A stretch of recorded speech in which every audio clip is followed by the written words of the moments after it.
That will be presented by one of my colleagues, Mr. Shad Khan from Oxford.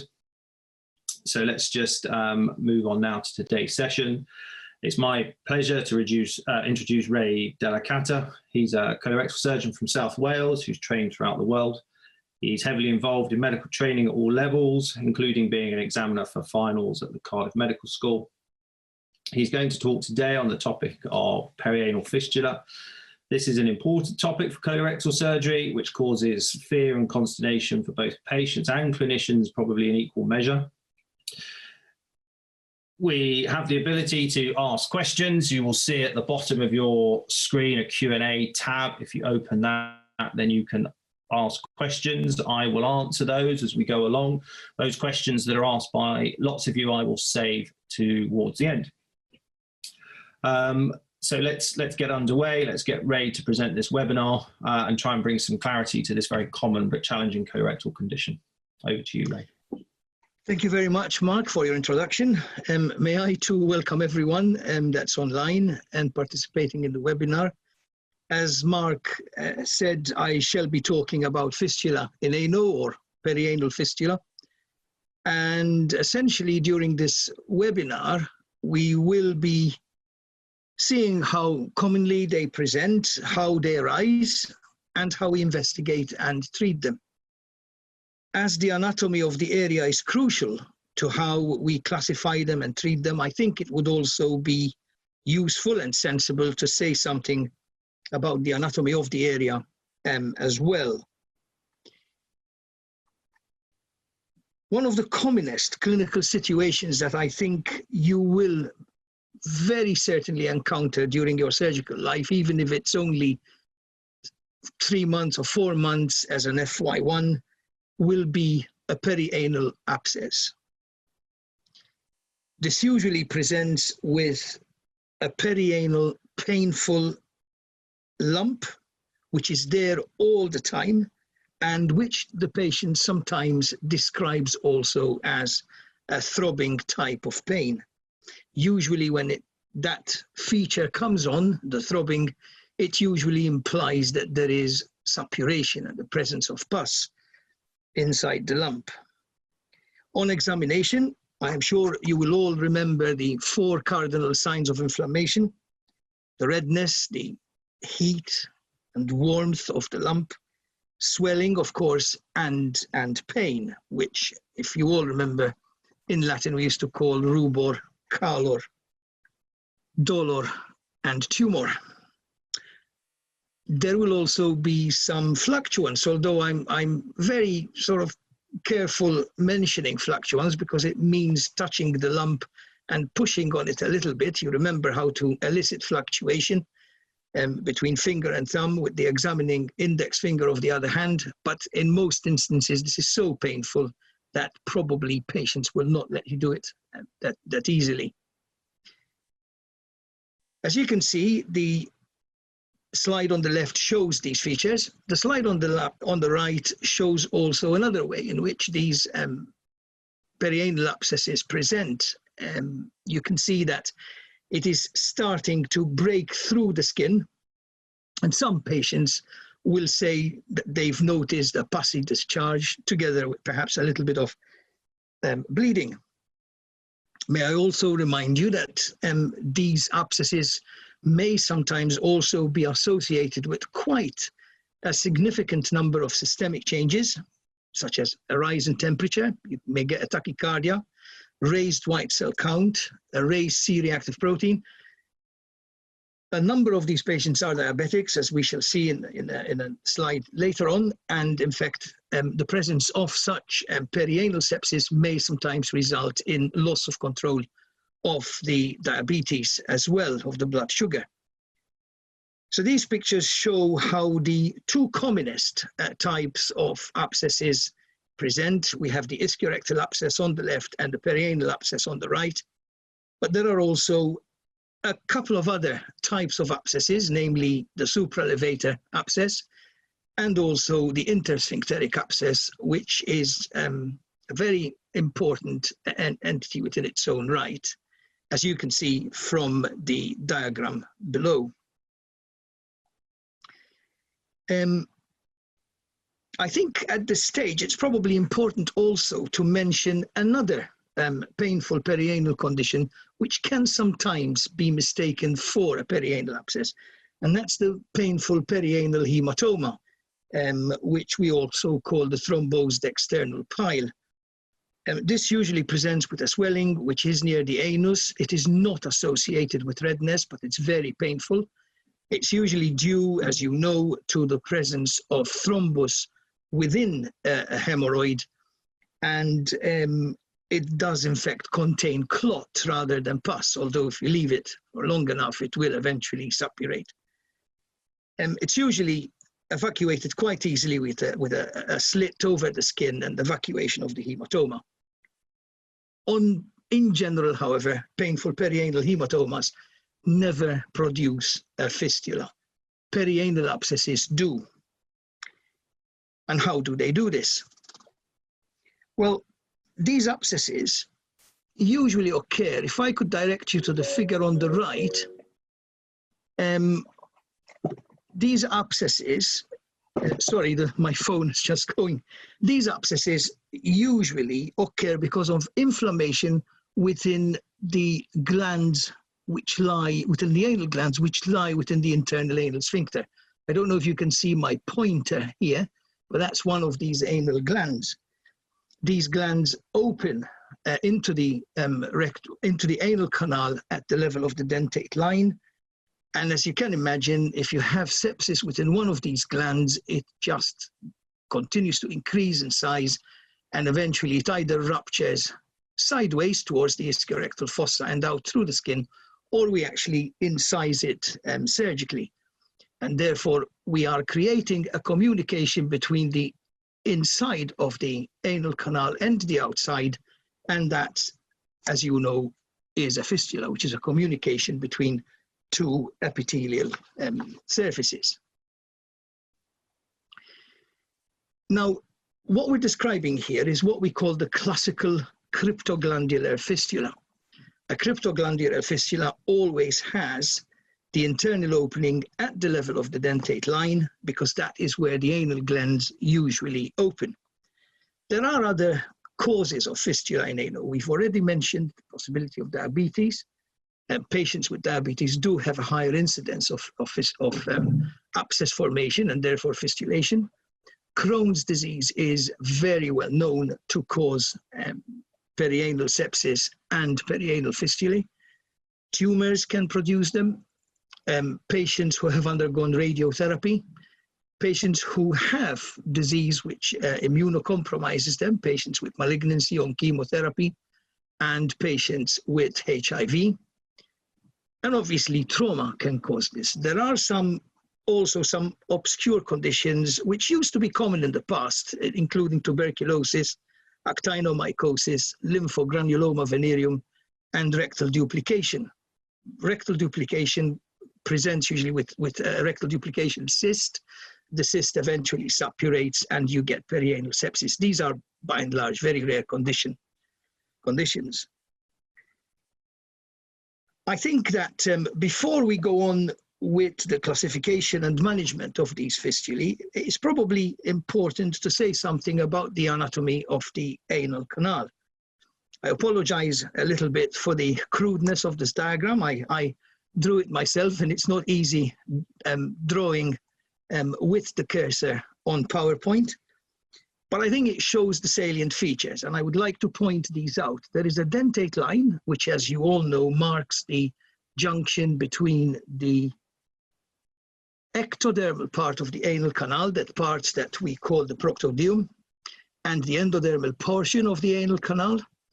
I would like to point out these two blue circles here, which represent the puborectalis muscle. And if you look at the inset, the puborectalis muscle starts at the pubis, goes backwards, goes around the anorectal junction, and then back onto the front towards the pubis again. And that's why it's called the puborectalis sling. We have the internal sphincter muscle, which is a continuation of one of the muscles that comprise the muscularis externa of the colon and rectum. we have the levator muscle, the puborectalis muscle, and the external sphincter muscle, which really are all one of the same thing.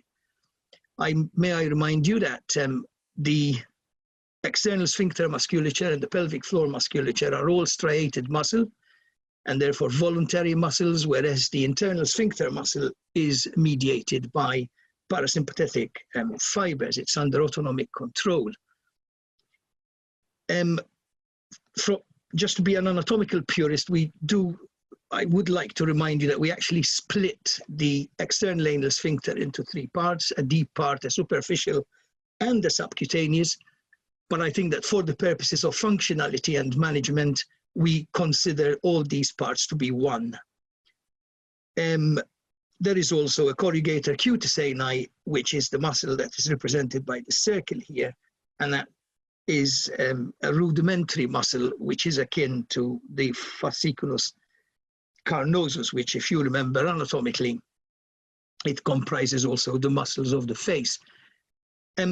This musculature, the internal sphincter, external sphincter, puborectalis, they give us about 90% of our continence. The other 10% is derived from the hemorrhoids and the hemorrhoidal cushions.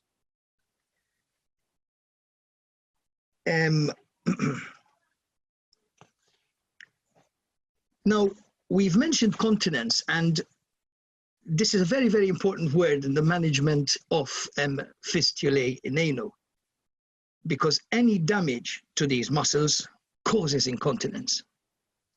And with this anatomy in mind, I shall now proceed to describe the classification of fistulae in ano. This is Parkes' classification, described by Sir Alan Parkes. As you can see, there are 4 major types of fistulae. The commonest 2 types of fistulae that we encounter are the transsphincteric fistulae. You can see the external sphincter muscle in black and the internal sphincter muscle in gray, and you can see that the transsphincteric fistula traverses both muscles, internal orifice always at the dentate line, whereas the external orifice can be quite variable along the skin overlying the ischiorectal fossa. The other common type of fistula in ano is the intersphincteric fistula, which you can see is traversing the space, the intersphincteric space, and then goes through the internal anal sphincter and again empties into the dentate line. The fistula called D here is known as the extrasphincteric type of fistula. As you can see, this does not involve any of the sphincters here, but it does involve the pelvic floor. And this is usually the type of fistula that is most commonly seen in patients with Crohn's disease and sometimes in patients with cancer and radiotherapy. Finally, I would like to mention C, which is a supralevator fistula. Hopefully we won't see many of these because most supralevator fistulae are actually iatrogenic fistulae. Now, the best way in which to deal with a perianal fistula such as these, let's take, for example, this transsphincteric fistula. The best way to treat it would be to lay it open. But remember the diagram before and this diagram now showing the 2 sphincters. If we lay it open, we will be cutting through both the internal sphincter muscle as well as the external sphincter muscle. And therefore, there is a potential here for making a patient incontinent. So we have to think a little bit about how to treat these fistulae safely and properly. Another important observation about fistulae, which helps us in managing these fistulae, is it was made by a certain surgeon called Goodsall. What Goodsall says, in what we call Goodsall's rule, is that if you have an imaginary line traversing the anal canal, any fistula in front of that imaginary line is usually radial. Again, the internal orifice will be at the level of the dentate line. The external orifice will be variable. So this could be intersphincteric or transsphincteric. Any fistula behind Goodsall's line, behind this line, is usually shows the phenomenon of horseshoeing. It can either be unilateral or bilateral. But the important thing about these fistulae is that the internal orifice is, again, at the dentate line, but always at 6 o'clock.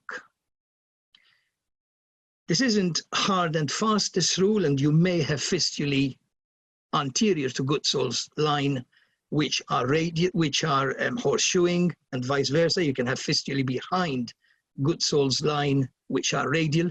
But in general, it's a very good rule to have because it helps you sound the fistula when the time comes for an examination under anesthesia. Which leads me to investigating these fistulae. Some of these fistulae, as Mark alluded to at the start of this webinar, can be quite complex, especially those fistulae that are due to Crohn's disease. And usually, a good quality fistula protocol MRI scan is an excellent way of investigating a fistula. It helps us see the tract, as well as also showing any signs of abscesses, suppuration within or in between the muscles or outside them. I have to admit, I'm sure Mark will agree with me, that I find these MRI scans very difficult to look at. So it's always a very good idea, in my view, to discuss these with your friendly radiologist who can actually reformat the films and allow you to see these abscesses almost in 2D and 3D. There are other modalities of using MRI called endocoil MR, but we're not going to bother you with this at this stage. Almost as good as an MRI scan is a very good examination under anesthesia. Here you can see that you have quite clearly the external orifice of the fistula. The distance between the external orifice and the anal canal is quite wide. So on a balance of probability, this is a transsphincteric fistula. And we know already that these fistulae usually have their internal orifice at the dentate line. So knowing that, it can be quite, I'm not going to say it can be quite easy, but it's very useful to know this information in order to help us sound these fistulae. In order to do this, we have these wonderful little probes, which I absolutely love. They're called Lockhart mammary probes. There's 4 types. There is a straight type, there is a right-angled one, a smooth curve, and there is what we call an umbrella handle. And using these probes, we actually use them between finger and thumb and probe the fistula very gently. We can actually, as you can see in this diagram here, we can actually traverse the fistula tract. You can see the inside here, which is about to introduce a seton in place. This is quite a very shallow fistula, and a fistula like this is quite easily, you can quite easily lay this open because the amount of internal muscle and external muscle that you are going to cut through is not very big. The usual rule of thumb is that if the internal orifice is at a level about 1/3 of the way or less up from the anal verge, then it's usually safe to, or safe-ish, to lay the fistula open with impunity. So once it's laid open, it will heal from inside, and that's the end of your troubles. The problem arises when you have fistulae like this, which are quite complex and also associated with sepsis. In order to prevent the occurrence of incontinence and also to control the sepsis from the fistula, we tend to use this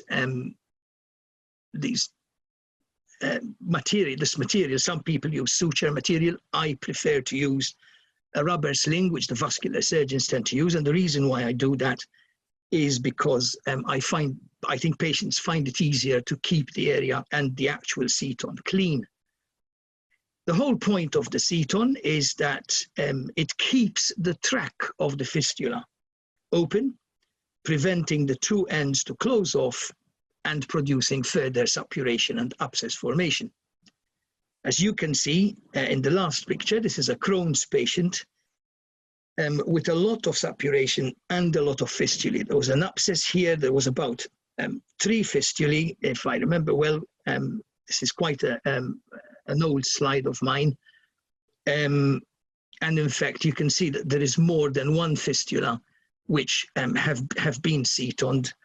And eventually this ended up forming the classical, what's called watering can perineum. And I think that that's probably enough said about this patient. Another way in which fistulae are managed is by using something called a fistula plug, which you can see here. It's almost like a baseball bat with a leading edge and a following end there.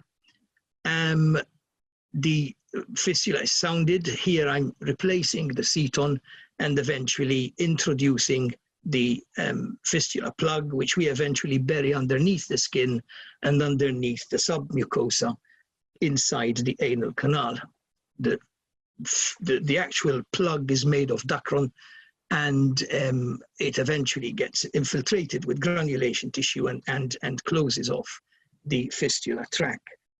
There are other ways of dealing with these fistulae. There is another method called the lift procedure.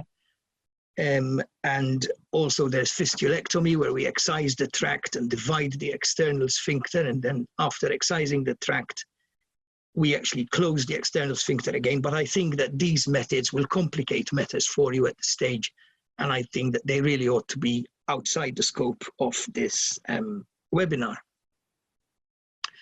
I'd like to remind you that some conditions that we have been talking about, particularly Crohn's disease, do have the possibility and the risk of malignant change.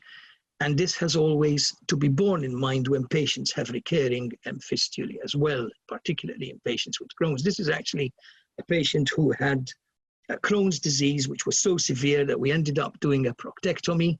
He had quite a lot of fistulation around the anal canal, and we excised most of the tracts as much as we could.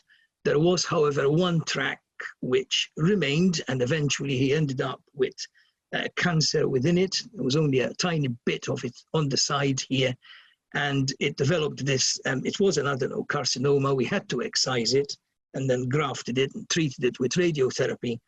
And I'm happy to say that this was about 7 years ago, and the patient is still alive and happy without any further suppuration.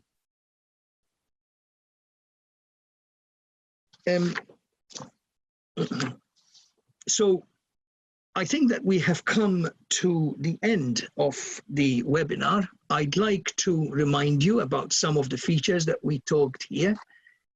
I'd like you to remember, if you could, the cardinal signs of inflammation and the features that are associated with perianal sepsis that we spoke about. I'd like to remind you also that the commonest type of fistula that we discussed was the cryptoglandular fistula, and that the next common one is probably Crohn's. The other thing that I would like you to think about a little bit at this stage is that you must always think of fistulation in presence of repeated perianal sepsis. We talked about investigating these fistulae, and we said that MRI is a very good quality MRI is quite useful in investigating and managing and understanding the anatomy of these fistulae and managing them, and a good examination under anesthesia.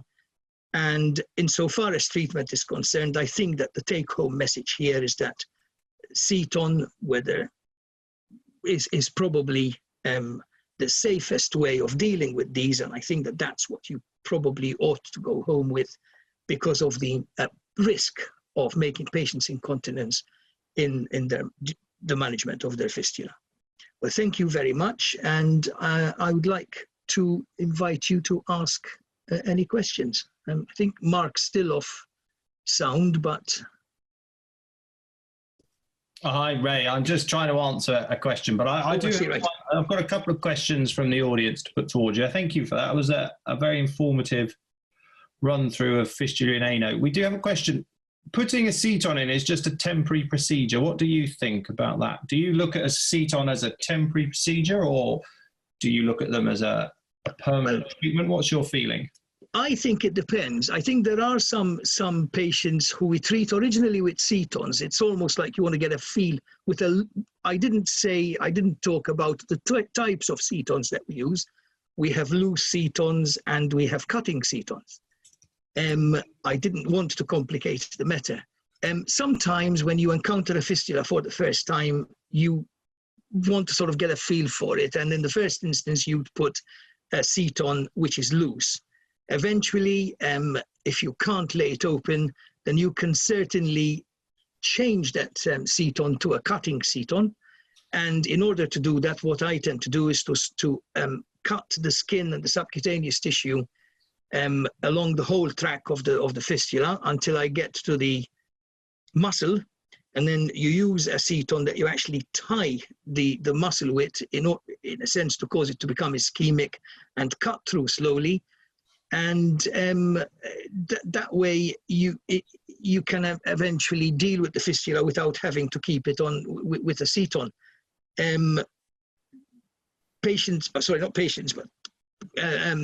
Students and even registrars always ask, well, you're actually still cutting the muscle. And that is very true, but for some reason or other, the risk of incontinence when you use a cutting seton usually goes down to about 3 to 5%, I think. So you've got to be very, very judicious, I think, in how you use a seton.